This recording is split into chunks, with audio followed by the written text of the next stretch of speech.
دوسری بات یہ شیخ صاحب کہ سورہ بقرہ کے اندر آتا ہے کہ ہم جس آیت کو چاہتے ہیں منسوخ کر دیتے ہیں اور اس جیسی یا اس سے بہتر آیت نازل کر دیتے ہیں. یہ آیت ابھی بھی سورہ بقرہ میں موجود ہے. آپ مجھے یہ بتائیے گا کہ اللہ تعالیٰ جو ہے جو کہ ماضی حال اور مستقبل کا مطلق علم رکھتے ہیں وہ ایسی آیات نازل ہی کیوں کرتے تھے جن کو بعد میں منسوخ کرنا ہو؟ کیونکہ اس سے شک پڑتا ہے کہ یہ آیات جو ہیں پیغمبر اسلام نے اپنے وقتی سیاسی مفاد کے لیے بقیہ مسلمانوں کو بتائیں. کہ قرآن کی آیت ہے سورہ بقرہ 2 اس کی 106 آیت ہے. ما ننسخ من آیت او ننسیها نأتی بخیر منها او مثلها الم تعلم ان اللہ علی کل شیء قدیر. اس آیت کو جب ہم پڑھتے ہیں تو اس کے معنی جو صحیح معنی ہیں وہ یہ ہے. پہلے ایک چھوٹا سا پورشن پڑھوں گا. ما ننسخ من آیت، اس کے معنی جو کچھ منسوخ کرتا ہے اللہ آیات سے کرتا ہے.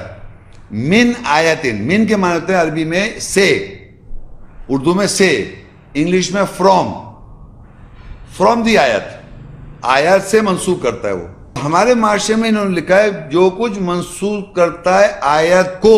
اب لو جب آیت کو انہوں نے سوال کیا کتنی آیتیں منسوخ ہوئی، تو آیت کو جب کر دیں گے، اس کا من کے معنی کو کریں گے تو آیت کو منسوخ کر دے گا اللہ تعالیٰ ترجمے میں.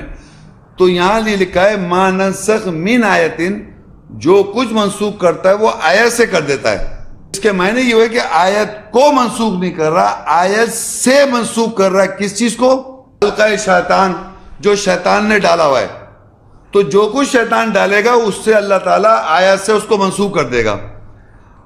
او ننسیہ، یا آیت سے اس کو بلا دے گا، اس کانسیپٹ کو جو شیطان نے ڈالا ہوا ہے. ناتی بخیر منہا، پھر آیت سے اس سے بہتر لے کے آ جائے گا جو شیطان نے ڈالا ہوا ہے.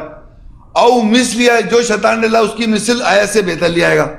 تو تمنا جب کر دیں گے تو آیت کے ساتھ تمنا آپ ڈال دیں گے.